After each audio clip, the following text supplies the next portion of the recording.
Good evening guys, मेरा नाम है निधि। मैं इंदौर के एक छोटे से रेंट रूम में रहती हूँ।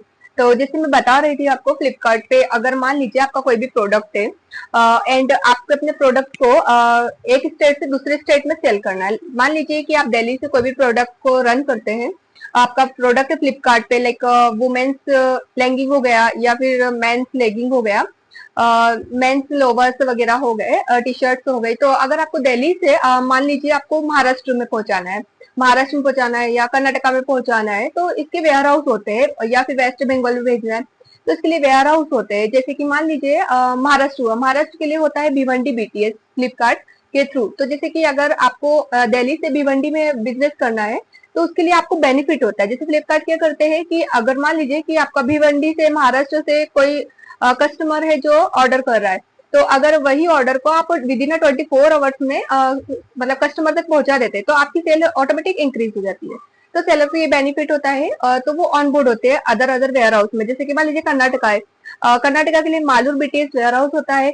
अगर मालूर बीटीएस वेयर हाउस में आप ऑन बोर्ड हो जाते हैं तो कर्नाटका का जो वेयर हाउस है वो मतलब विद इन 24 आवर्स में आपका प्रोडक्ट को कस्टमर तक पहुंचा देता है, सेलर के प्रोडक्ट को। जैसे आप दिल्ली से करते हैं तो ऑटोमेटिक आपकी सेल इंक्रीज हो जाती है। इसमें काफी सारे बेनिफिट होते हैं, जैसे कि आपका जो गोदाम का किराया होता है वो बच जाता है, and product with in 24 hours में हो जाता है। आपका बिजली बिल बचता है, एंड आपका जैसे जो भी इम्प्लॉय को रखते हैं उसका खर्चा बच जाता है। जैसे कि आपके थ्रू मतलब जैसे फ्लिपकार्ट वर्क करता है, तो ये ऐसा बेनिफिट होता है। अगर आप ऑनबोर्ड होते हैं तो इसके लिए आपको 3 चीजों का मतलब होना जरूरी है।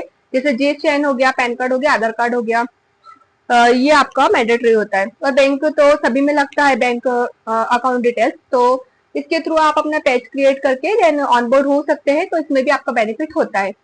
तो सेल आपका ऑटोमेटिक इंक्रीज हो जाता है, एंड इसमें आपका यूटिलाइजेशन भी इंक्रीज होता है, 30% सेल इंक्रीज हो जाती है।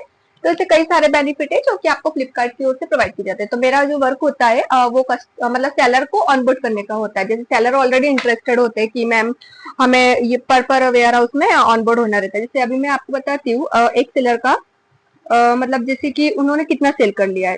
देखिए जैसे सेलर जो है ना, इसका 2 डे का सेल जो है वो अभी तक जो पहुंच चुका है वो 2,69,000, मतलब उसने 2,70,000 समथिंग का सेल कर लिया है।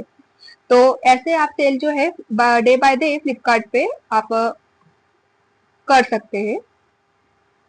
अगर आप ऑनबोर्ड होना चाहते हैं तो आप ऑनबोर्ड भी हो सकते हैं, अपने डायरेक्ट सेलिंग करना चाहते हैं तो आप डायरेक्ट भी कर सकते हैं। ठीक है गाइस, बाय। और वीडियो के लिए आप मेरे चैनल को फॉलो कर सकते हैं।